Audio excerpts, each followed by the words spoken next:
Greetings from Faculty of Architecture and Planning, AKTU, Lucknow, India. I am Professor Dr. Ritu Gulati, and I'm going to present on the recent project that we did in collaboration with VITO Belgium on climate education for youth and approach for building capacity for climate resilience.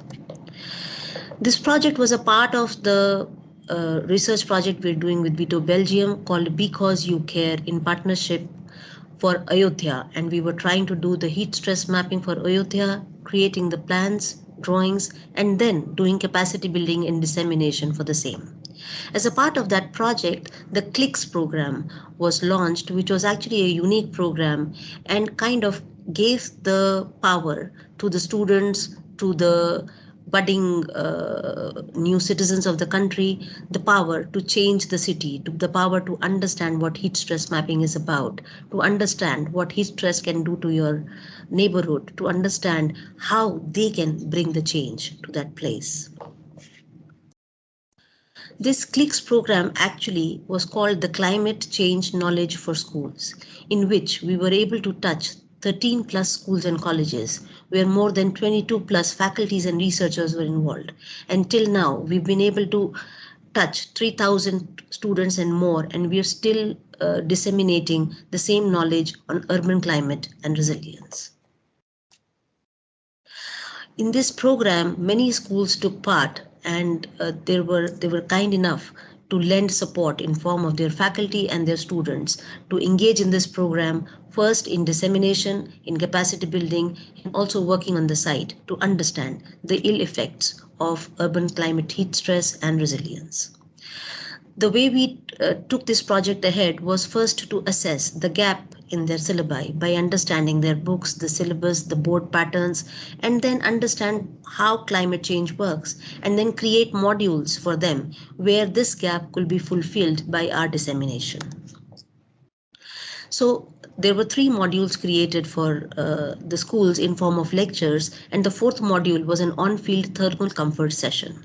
The first one was about Earth's energy budget, talking about general Earth, the heat, the climate balance and changes. The second was how the climate is changing and what is the global scenario about it.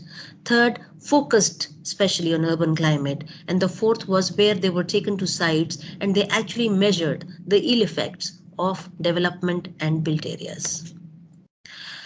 So, like we discussed, the first module was atmosphere, Earth's heat engine, energy balance, greenhouse effect, global warming. This was more of an introduction and a starting. And the second one focused more on the climate risks, the climate action, and personal actions that could change the climate change. The third one focused on outdoor thermal and heat stress and the role of personal actions in doing that. And the fourth one on site was able to make the students more aware and actually hold those instruments in their hands to understand how the temperatures would vary. We done their research on Ayodhya, and that material was also shared with them, and these measurements were also done on site.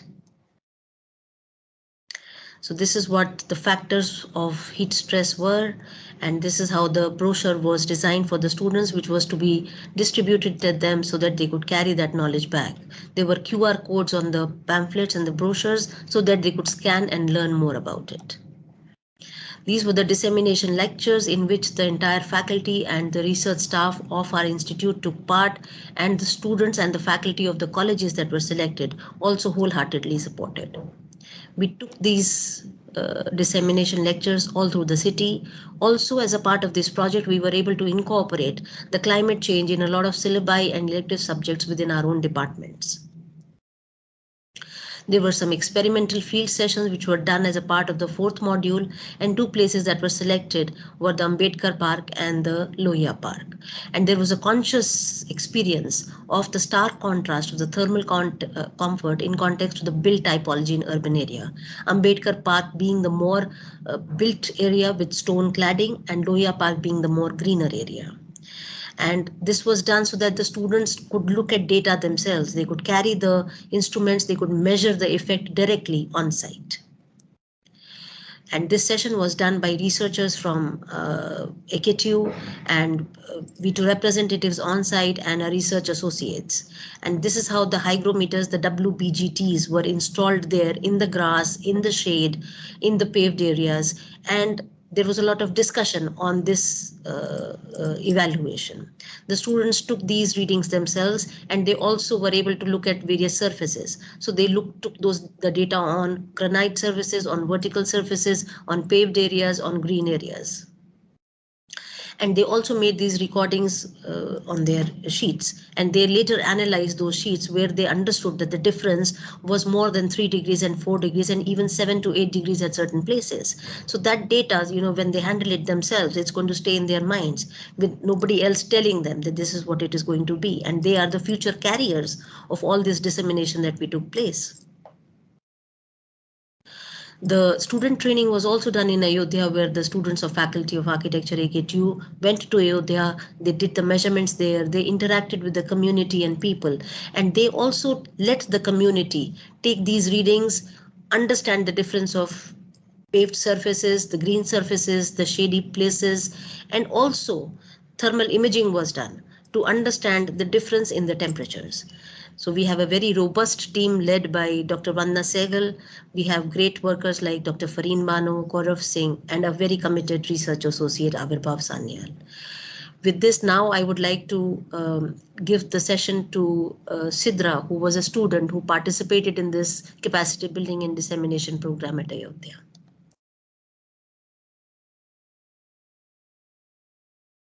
Hello, I'm Sidra Sabahat, a student of MARC's second year environmental design, and I'm honored to share my experience of the journey of rigorous 10 to 15 days work that involved conducting a survey, mapping the collected data using QGIS software. The survey was not just a project for us, but understanding of climate change that highlighted the power of technology in addressing global challenges and issues. My journey involved harnessing the power of QGIS software by mapping and identifying residential and commercial areas, mapping of trees, bushes, water bodies, open lands, green patches, and metalled and unmetalled roads. QGIS became our compass, mapping not just landscape but weaving information for climate change. And the survey we did was not only provided a survey of the current situation, but also laid the groundwork of future initiative. And I would like to extend my gratitude towards Vito and our faculty members who gave us the opportunity to work for a cause. And we got the chance to use the tools we only studied in theories. It helped me understand how and what measures I can take on my level to mitigate heat as an architecture student by adding greenery and using local materials in the building. Some personal measures I would like to take is like planting more trees, taking a walk to cover small distances, carrying my own water bottle to reduce waste. And in conclusion, our journey of mapping QGIS software for climate change was not just an academic exercise, it was a call to action and a way forward into the future. Thank you.